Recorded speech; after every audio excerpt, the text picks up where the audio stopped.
All right, taking a look at a video this time dealing with substituting the idea of variables. You've done plugging in numbers into expressions and then simplifying and solving those. We're just going to take a real quick look at how we do that when it deals with a variable and what do we do from there. So we've got an easy kind, and then we have a kind that needs to be changed around. All right.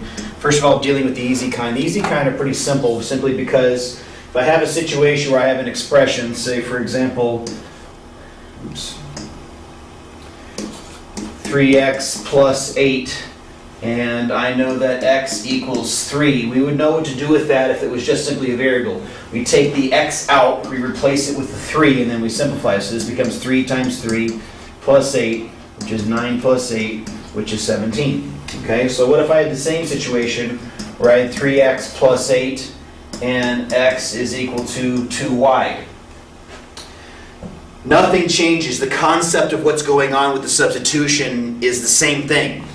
Every place I see an x, I can replace it with a 2y. By the way, if I were able to see a 2y, I could take it out and replace it with an x. But that's not going on in this particular case, but that's what that means. It means these two are the same thing. Any place you see one, you can replace it with the other. Well, look, there's an x. So the x comes out, 2y takes its place, and goes into that spot. And the next question you have to ask yourself is, can I simplify this thing at all? Can I distribute? Can I multiply? Can I add or subtract, or whatever the case happens to be? Sometimes you can and sometimes you can't. Sometimes when you do the substitution with variables, that's the end. That's the substitution that's made, and you end up being able to be finished there. In this case, I can multiply. 3 times 2 is 6, y plus 8, and then that ends up being the last step on what needs to take place in that case. Another simple one I want to take a look at, just to get this idea going in your head for what this is going to be used for, is I could have an equation, y equals 3x plus 8, might as well stick with that, and y equals the opposite of x minus 4, let's say, for example. All right, students will look at this one and they'll kind of freak out because they want to substitute into the equation. That's not a big deal. You don't even need to worry about that. In this case, this actually should be really easy, because y and y are supposed to be the same thing. That means these are supposed to be equal. And this means every place I see a y, I can replace it with this. Ooh, look, there's a y. So I replace it with what it's replaced with. So that y comes out and gets replaced with what the y is equal to in another equation.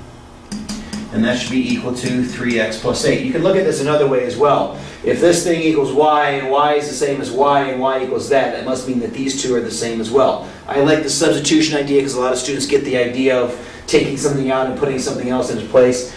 A y is equal to this thing, so every place I see a y, it can come out and then ends up getting replaced. And then this is now solvable. What was two equations with two variables is now something that I can solve. This is just simply an equation with variables on both sides, which is something that you should have dealt with before you got to this video. So when I subtract 3x from both sides, this becomes negative x minus 3x, which is negative 4x. Add 4 to both sides, you end up with 12. So x turns out to be negative 3. And I can actually end up solving an equation rather than just putting it in there. Depends on the content. In the previous context, we had an expression that we began with. That expression got substituted into, so all I can really do is simplify. In this context, I had equations, and it is possible I can come to the situation where I can solve an equation. All right. Well, what if it's not so pretty? What if I'm dealing with a situation where the variable isn't solved for? So let me give you an example of what I mean by that.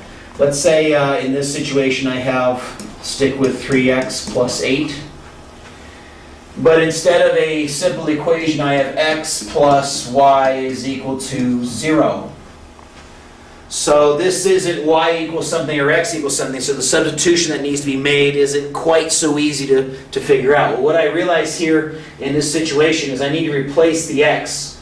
And in order to replace the x has to be equal to something. So x needs to equal something. It can't be x plus y because there's no x plus y here.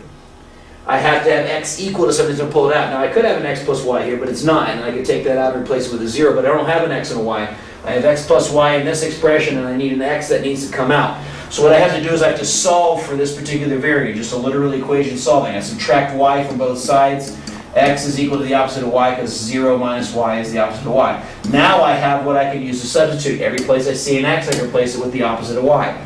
So 3 times the opposite of y plus 8.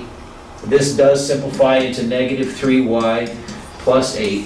And there I am at the end of that particular substitution. All right, so the values that are coming in and out are just simply need to be, I'm replacing it with something that's exactly the same thing as something. All right, let me show you one more trick of something that could happen just to put this thought in. This is really not a tough concept. Let's stick with our 3x plus 8 again.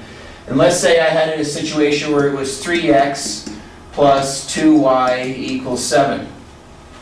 Now I've chosen this one in particular just simply because I have an x out, but I also have a 3x, and the 3x and the 3x can match, and I could replace things like that. So if I subtracted 2y, 3x is equal to 2y plus 7. I could solve this for x, put this in this place, but actually have a full match here. 3x, but Coach Harris, there's a number, it doesn't matter. This thing matches that thing. So this can be replaced with that. So 3x can come out and that whole expression can just go in its place. Negative 2y plus 7 then becomes plus 8. This is where the 3x was. It gets taken out and replaced. Negative 2y doesn't simplify. 7 plus 8 turns out to be 15. So in this example that we have here, I make that particular substitution. So it's not a big deal.